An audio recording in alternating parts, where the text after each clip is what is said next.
नमस्कार जी के 24/7 न्यूज देख रहे हैं आप। मैं हूं आपके साथ हर्ष भारद्वाज। मुख बधिर समाचार में आपका बहुत बहुत स्वागत है। सबसे पहले बात करेंगे कोरोना वायरस की, क्योंकि कोरोना वायरस के दैनिक मामलों में कल आई गिरावट के बाद आज फिर मामलों में वृद्धि हुई है और केंद्रीय स्वास्थ्य एवं परिवार कल्याण मंत्रालय की ओर से जारी आंकड़ों के मुताबिक पिछले 24 घंटों में संक्रमण के 50,357 नए मामले सामने आए हैं, जबकि शुक्रवार को 47,638 नए मामले सामने आए थे। इस अवधि के दौरान वायरस के कारण 577 मरीजों की मौत हो गई है। देश में कोरोना वायरस से संक्रमित होने वाले लोगों की कुल संख्या 84,62,081 हो गई है। वहीं देश में अब तक कुल 1,25,562 लोगों की कोरोना वायरस के कारण मौत हो गई। देश में संक्रमण मुक्त होने वाले मरीजों की कुल संख्या 78,19,887 है। पिछले 24 घंटे में 53,920 मरीजों ने वायरस को मात दी है और अस्पताल से घर लौट गए हैं।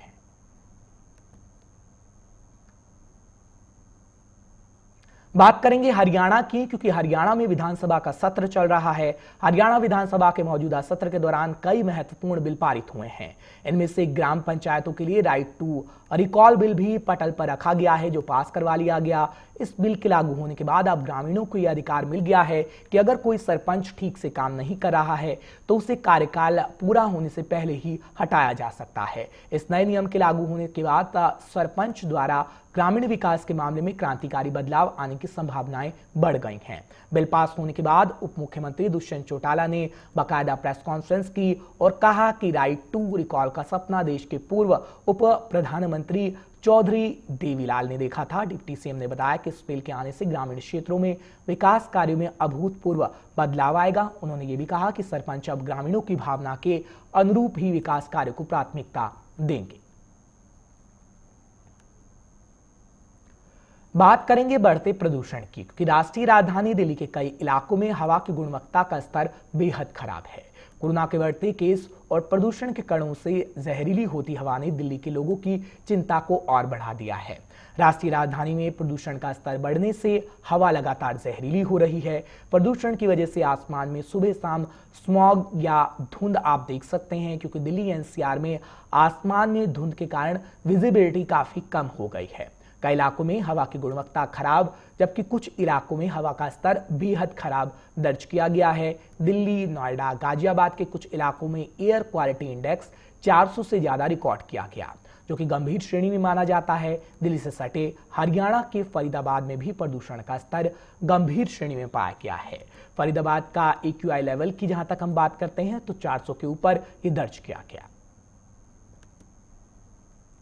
जब बात प्रदूषण की हो रही है तो पराली का भी जिक्र करना बेहद जरूरी है, क्योंकि पराली जलाने से हो रहे प्रदूषण से बचने और पराली का बेहतर निदान करने के लिए पंजाब की एग्रीकल्चर यूनिवर्सिटी ने अनूठा रास्ता खोज निकाला है।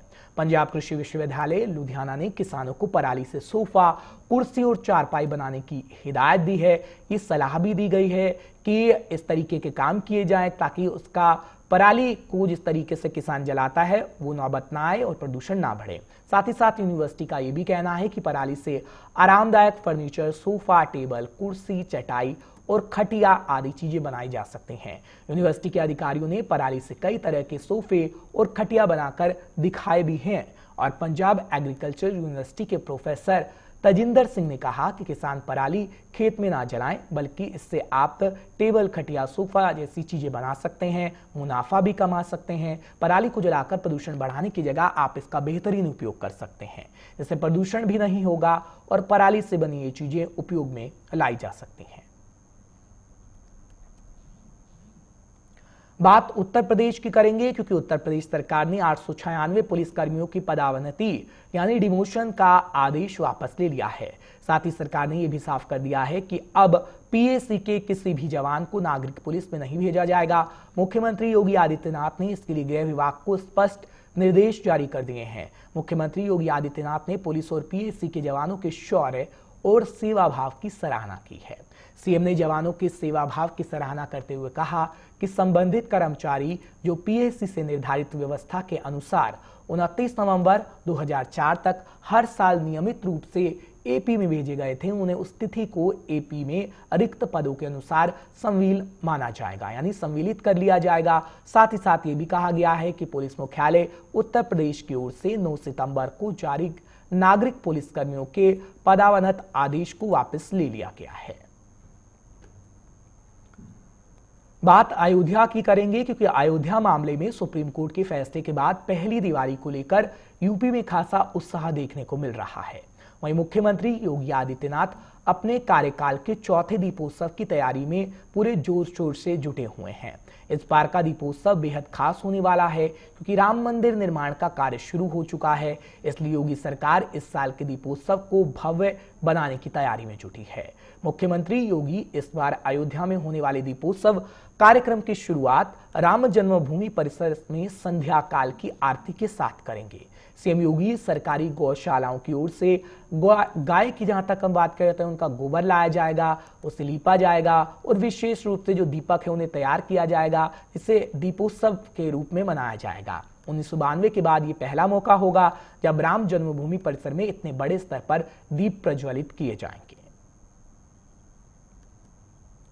देश की पहली सी प्लेन सर्विस को शुरू करने के बाद प्रधानमंत्री नरेंद्र मोदी अब 8 नवंबर यानी कि कल सूरत के हजीरा से भावनगर के घोघा के बीच पहली रोपैक्स फेरी सेवा की शुरुआत कर रहे हैं।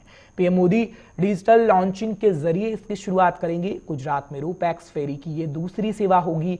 रोपैक्स फेरी सेवा की शुरुआत होने से हजीरा से घोघा सिर्फ 4 घंटे में आप पहुंच सकेंगे। ये फेरी दिन में 3 ट्रिप लगाएगी। इससे यात्रियों और गाड़ियों का भी आवागमन होगा।